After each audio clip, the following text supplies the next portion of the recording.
What if you couldn't hear my words right now?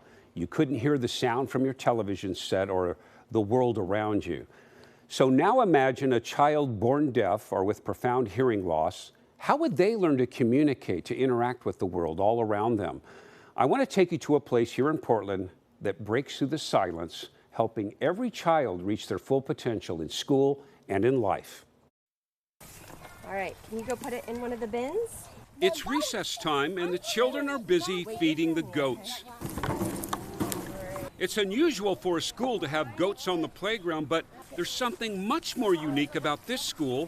For many of the children here, this is how their world sounds. The sound of silence.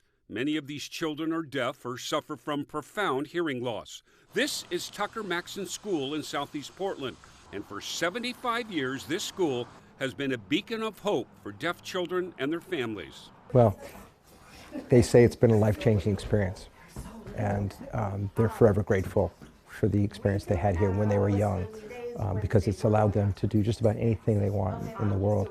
Glenn Gilbert is the executive director of Tucker Maxon. Children with normal or typical hearing attend school together here, along with deaf children and hard of hearing children. It's an incredibly unique school in the entire country. You know, we have kids who are deaf and kids that are hearing combined together in one classroom that are learning together, and every kid learns to thrive and to grow, and we have incredible results.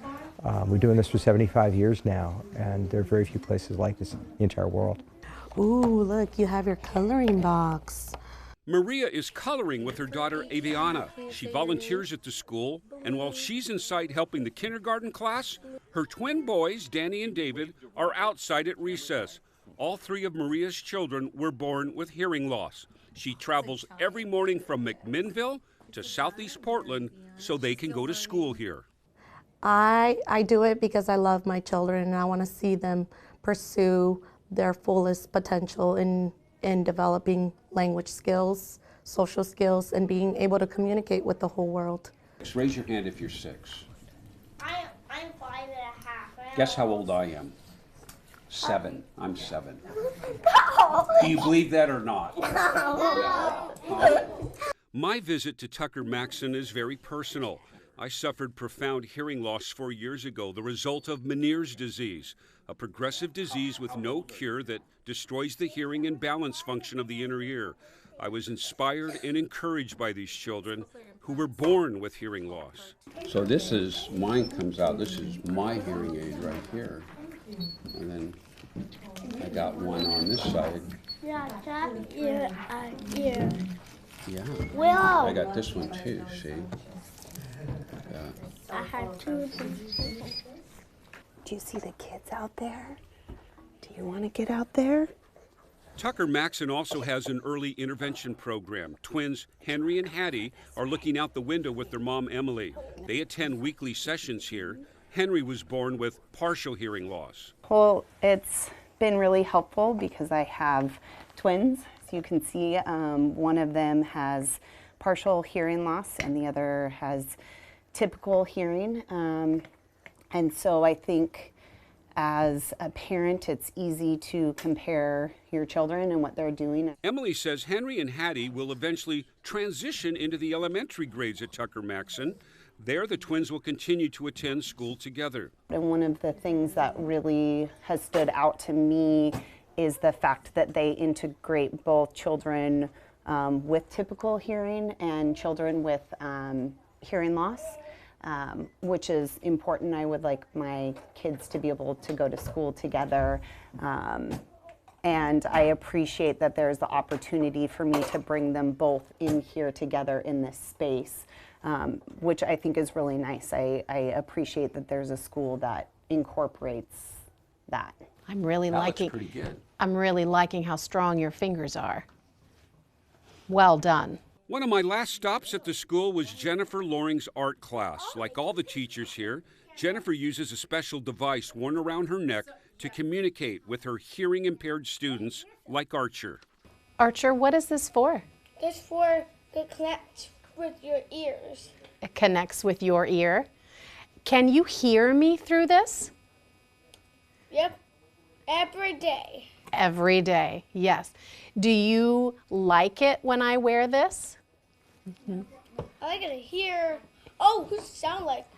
My name is Johnny. Whose name? Whose name? Someone. Uh-huh. Do you know, Archer, that I use something like that when I'm on the news so I can hear in my ears? There's a device I have, and then I can hear in my hearing aids when I do the news. I can hear myself. This is so cool. He has one too. I like it too, yeah. There are a lot of things that make Portland special and unique, but one of its best attributes has been here for 75 years, doing incredible work, opening up a whole new world to children who were once lost in silence.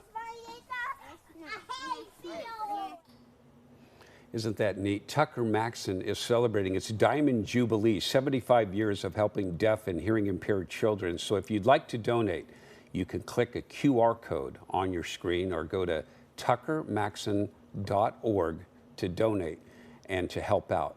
And we have all that on our website for you. So it's just really inspiring for me to be there because I see the kids, you know, I've only dealt with hearing loss for the past 4 years. You know, they were born with hearing loss, and to see that is pretty inspiring. And just the dedication, that mom that travels from McMinnville to Southeast Portland every day. Every day. And I love that you are sharing this story because I think so many of our viewers are impacted, and we've all watched you go through it and how you've adapted. And well, you know, we talked about that device that she wore around her neck. And I have a device like that that sits back in the studio here, and I plug a device in there, and I can hear everything right here.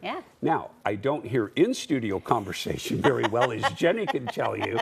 It gets pretty funny sometimes, but when I'm out here, I feel so comfortable. I'm at my best because of technology where it can go through there. Also at coin.com right now, I have a very personal message about my own journey with Meniere's disease and hearing loss. The Sound of Silence, my journey with Meniere's disease. It's at coin.com right now. I'll talk about my profound hearing loss and how I'm able to listen and communicate on the news set with the help of technology, and how when I go to the